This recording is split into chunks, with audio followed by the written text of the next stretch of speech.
Welcome back. We shall begin with a very interesting unit which happens to be real numbers. In that we shall first go through Euclid's division algorithm. Now Euclid's division algorithm is used to find the HCF of two numbers. Now what is its statement? The HCF of two positive integers c and d if c is greater than d. So we are considering two integers where c is greater than d, and I need to find the HCF of these two positive integers. For that we use Euclid's division algorithm. Step 1 is apply the Euclid's division lemma to c and d and find q and r such that c equals qd plus r, where r lies between 0 and d. Now we have two numbers c and d, right? C is greater than d. So we need to represent these two numbers in this form, where q happens to be the quotient and r happens to be the remainder. Let's take an example. So if I have 5, let's assume that 5 is c and 3 is d. If I divide 5 by 3, I get 1. So 5 minus 3 is 2. So this can be represented as, so c is 5. What is the quotient? The quotient is 1 into d is 3 plus the remainder is 2. Right? So 3 into 1 plus 2 gives me 5. So I can represent the two numbers c and d in terms of the quotient and remainder. Now what are the remainders? If I divide a given number by 3, right, the possible remainders would be 0, 1 and 2 alone, isn't it? So the remainder can either be 0, the remainder can be 1, or the remainder can be 2. So the remainder value is always less than d. But the remainder value can also be equal to 0. So it has to be the remainder less than or equal to 0, or the remainder greater than or equal to 0 or less than d. Right? So any number, any two numbers c and d can be written in this form. So this is the first step. So to get this representation, what do? We divide the number c by d, okay, and we get the quotient and remainder and we write it in this format. So now in the next step, what we do? The second step, we check if the remainder is 0. If the remainder is 0, then d is itself the HCF of c and d. Right? So if I get the remainder 0, the number d itself is the HCF. If the remainder is non-zero, then what do? We apply division lemma to d and r. So what does this mean? I replace c by d. So in the next step, suppose the remainder is non-zero. So what do? We divide d by r and again find the quotient and the new remainder. So in place of c I write d, and in place of d I write the remainder, and I perform the same thing, represent these two numbers. So now I get another quotient. So d equals another quotient q1 into r plus a new remainder r1. So this step has to be repeated till we get r equal to 0. So if r equal to 0, this value of d, or the number which gets multiplied with the quotient, is the HCF. Okay, so this is continued till the remainder is 0. So continue till the remainder r is equal to 0. So let's take the first exercise and solve problems, and we shall see how we can find the HCF by using Euclid's division algorithm. So the first problem, we need to find the HCF. I have 135 and 225. So I need to write 225 as something into 135 plus remainder. So what do we do? 225 divided by 135, ones are 135. So when I do that, subtract these two, I get 90. Okay, so 225 can be written as 1 into, that's the quotient into 135 plus remainder. So now we find that the remainder is non-zero. So what do? In place of 225 I write 135. In place of 135 I write 90. So that is what we saw. So I divide 135 by 90 now. So now what do we get? Quotient is 190 minus I get 45. So this is nothing but 1 into 90 plus 45. So again the remainder is non-zero. So now I replace, in place of 135 I write 90, in place of 90 I write 45. So 90 is something into 45 plus remainder. So we know that 45 into 2 is 90, isn't it? And what is the remainder? Remainder is 0. So if the remainder is 0, this current value of D here in this representation happens to be the HCF. So therefore the HCF of 135 and 225 is 45. So the HCF here is 45 of these two numbers. Let's move ahead. So I have 196 and we have 38220. So let me divide 38220 by 196. So we have 196, ones are 196. So if I subtract, I get 1862. The nines are, we get 1764, subtract them. Next we get 980. So multiply this by 5, I get 980. The remainder is 0. So we have 38220 now can be written as 195, which is the quotient, into 196 plus remainder, which is 0. Now in that case, what is the HCF? The HCF is the value of D. This is the quotient.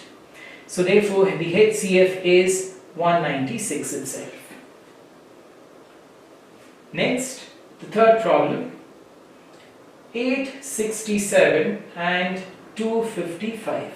So again we need to divide 857 with respect to 255. So I have 867 255.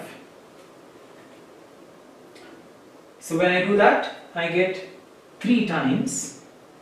You get 765. When I subtract, I get 102. So this can be written as, these two numbers can be written as 867 equals the quotient 3 into 255 plus 102, which is the remainder.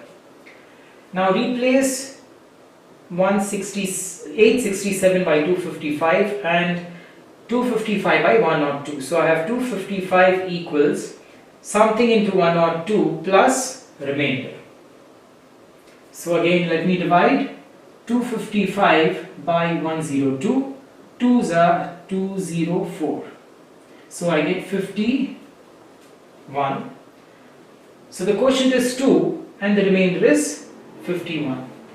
So again replace 255 by 102 and 102 by 51. So we know that 51 into 2 is 102 plus remainder is 0. So therefore the HCF is 51. So the answer is 51. Right? So therefore by using this Euclid's division algorithm, we can find the HCF very easily by using these 3 steps. Now we know that the general expression is C equals QD plus R. Okay? Now when I compare this with this, I find that D is 6. So D is 6 and C has to be a number which is greater than 6. So I have C, which is any integer greater than 6, which is the quotient into 6 plus remainder R. So when I divide a number greater than 6 by 6, let's assume that I have a number 9, I divide it by 6. What is the remainder? The remainder is 3 here in this case. So when I divide any number greater than 6 by 6, what are the possible remainders we would get? I would get 0, 1, 2, 3, 4 and 5. If the number is odd, if the number C is odd, for example, if the number is 7, I get 1 as the remainder. If it is 9, I get 3 as the remainder. If it is 11, I divide by 6, I get 5 as the remainder. So if the number C is odd, then the remainder would either be 1, 3 or 5. And if the number C is even, I would get the remainders as either 0, 2 or 4. Right? So therefore we can show that if the number C is odd, the possible remainders are either 1, 3 or 5 by taking this example. So therefore the possible representations would either be 6 cube plus 1, where this is the remainder, 1 is the remainder, 6 cube plus 3 and 6 cube plus 5, where 3 and 5 are the remainders.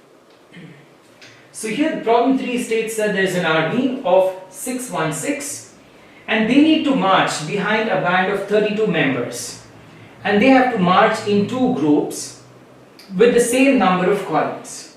So we need to find the maximum number of columns. To find the maximum number of columns, we need to find the HCF of 616 and 32. So let us divide 616 with 32. So I get 1s are 32, 1s are 32 here, minus. So we get 2, 96.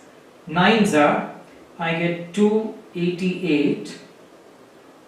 So when we subtract, we get 8 as the remainder. So 616 can be represented as the quotient 19 into 32 plus the remainder 8. So replace 616 with 32 and replace 32 with 8. So something into 8 should give me 32. So we know that 32 is a multiple of 8. So 8 4s are 32, remainder is 0. So therefore the HCF of 616 and 32 is 8. Right? So the maximum number of columns is indeed 8.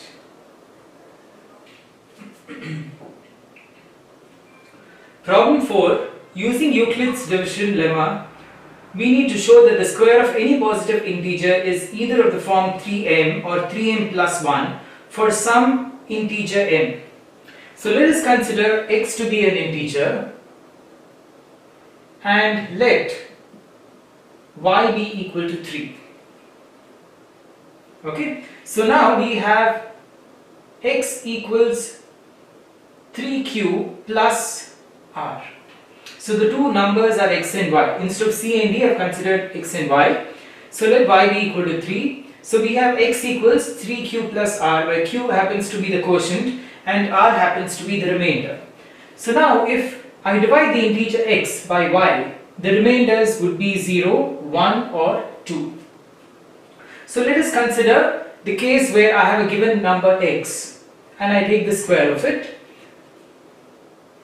So therefore we get x. So for the first case where the remainder is 0, so if the remainder is 0, I have 3q. So x square would be 3q square.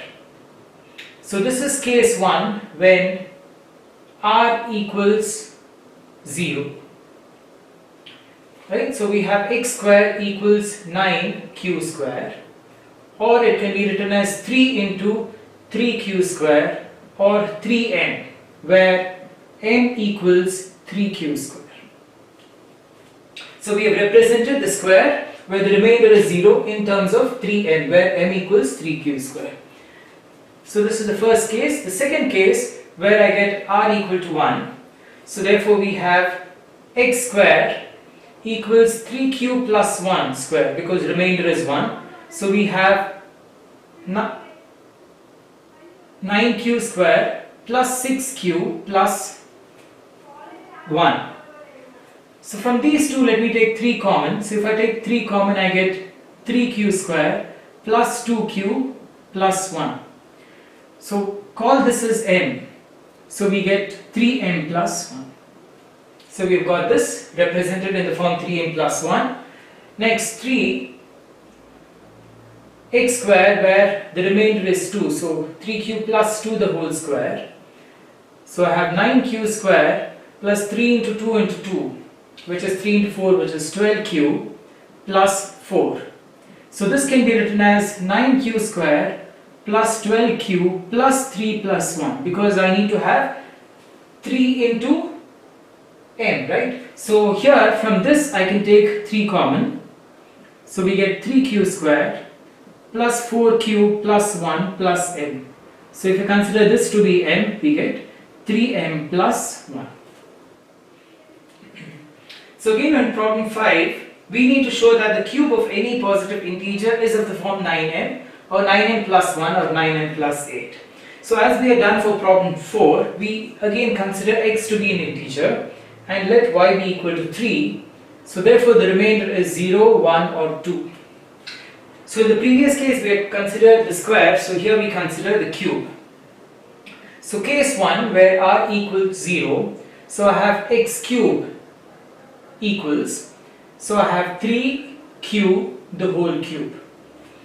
So where the general expression would be x equals 3q plus r. So r is 0, so I get 3q the whole cube. So here we have 27q cube. So I write 9 into 3 cube, which is 9n. So where this is considered to be n. So now the second case where r equals 1, so I have x cube. So now x is 3q plus 1 the whole cube. So I have a plus b the whole cube as a cube, which is 27q cube, plus b cube, which is 1, plus 3ab into a plus b, right?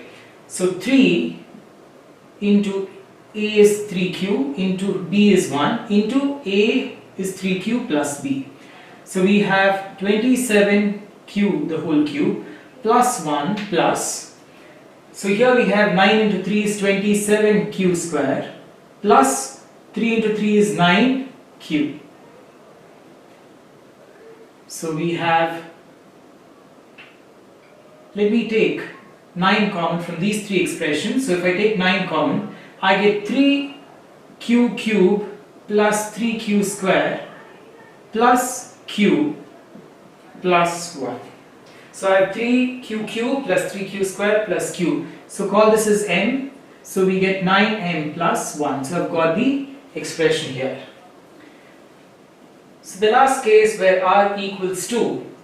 So x cube is 3q plus 2, where the remainder is 2 here. So I'm considering the last case where r equals 2. So we have again, if this is a and this is b, a cube, which is 27q the whole cube, plus 2 cube is 8, plus 3 into a is 3q, b is 2, into a plus b. So 3q plus 2 is what I have. So I have 27q the whole cube plus 8 plus, so here we have 3 into 3 into 3 is 27, into 2 is 54. So 54q square plus, so 3 into 3 is 9, into 2 into 2 is 4. So 9 4s are 36, and then I have expression. So now from these, let me take 9 common. If I take 9 common, I get 3q cube plus, so 9 6s are 54q square plus 9 4s are is 36 plus 8. So call this as m. So if I call this as m, I get the expression of the form 9m plus 8, where m equals 3q cube plus 6q squared plus 4q. In this lecture session, we have gone through Euclid's division algorithm, and we have also gone through all the problems given in the first exercise. And in the next lecture session, we will go through the fundamental theorem of arithmetic, where we would try to represent each number in terms of its prime multiples, and also try to find the value of HCF and LCM, and solve all the problems given in the next exercise. So I hope you found the video informative and useful. Make sure that you do like, share and subscribe, and press the bell icon to get notifications of further uploads, and thanks for watching.